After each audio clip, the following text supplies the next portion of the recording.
të shtuar edhe nga dita e djeshme. Unë folëm me kontraktorin, janë 9 eskavator prezent, 22 kamion, pra me një forcë të shuar të mjetesh. Ndërkohë gjatë mbrëmjes ka përfunduar devijimi i trupit lëmor që godiste hekururën e shtetit.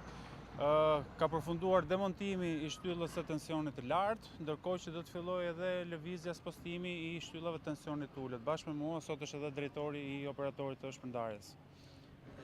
Kur pritet filloj projekti, do të thonë i ndërtimit të rrugës 1.3 km? Projekti ka nisur sepse edhe pjesë e masave për fillimin e tij është devijimi edhe i trupit lëmor, ndërkohë që projekti në vetvete në detajet e veta po përgatitet nga projektuese dhe ne shpresojmë që në ditët sot, nesër, pas nesër, ai ta ketë gati, ta dorëzojnë në ARSH dhe ne pastaj nxjerrim konkluzionet tona. Janë përgatitur disa alternativa, të cilat ne po shqyrtojmë bashkë me hekurudhën e shtetit. Kjo është edhe arsyeja pse zoti Verdhe është këtu në krahatim gjithmonë në çdo vizitë që ne bëjmë kantier, sepse është një gjë që ne duhet ta bashkërendojmë me njëri tjetrin për zgjidhjen që do japim këtij aksi alternativ. Devijimi i lumit ka përfunduar, ndërkohë që po zhvendosen dherat?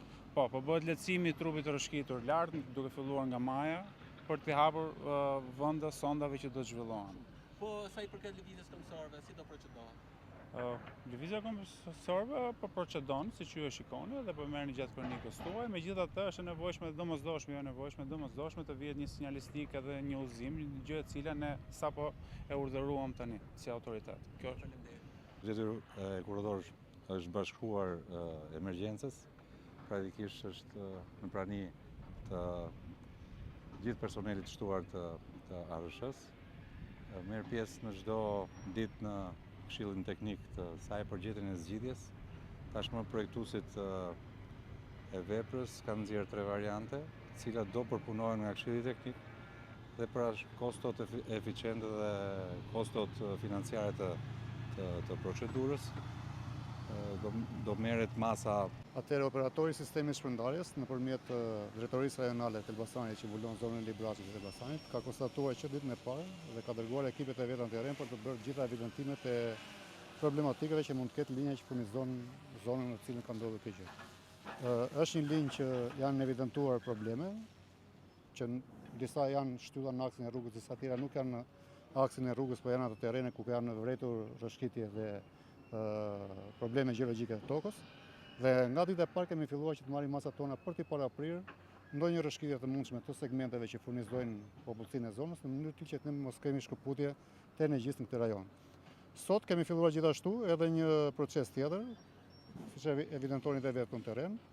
Janë disa shtylla që duhet të spostohen në një kohë shumë shpejt, pasi në bashkëpunim me autoritetin rrugor shqiptar dhe me operatorin sistemit transmetimit, ne të bëjmë të mundur që të punohet në aksin në të cilën do të punohet për krijimin atij bypassi që do të bëjë të mundur dhe lëvizjen e automjeteve për mos pasur në probleme me qarkullimin.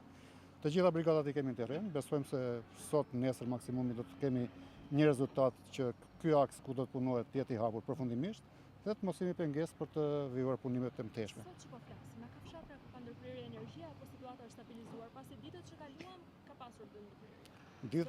Po, sot që flasim nuk ka, për këtë arsye nuk ka fshatra apo zona që janë pa energji elektrike. Ditët e para kemi marrë neve masat e sigurisë, kemi ndërprerë në mënyrë të kontrolluar furnizimin me energji elektrike për të kuptuar dhe për të lejuar njerëzit e autoritetit rrugor apo të kompanisë kontraktore për të mos pasur ndonjë problem të mundshëm me jetën e punuesve që punojnë në këtë territor.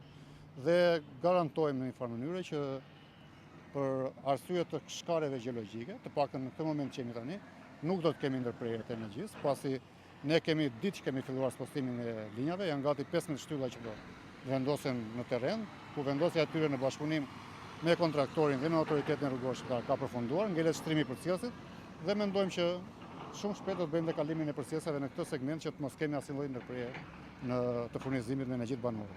Faleminderit.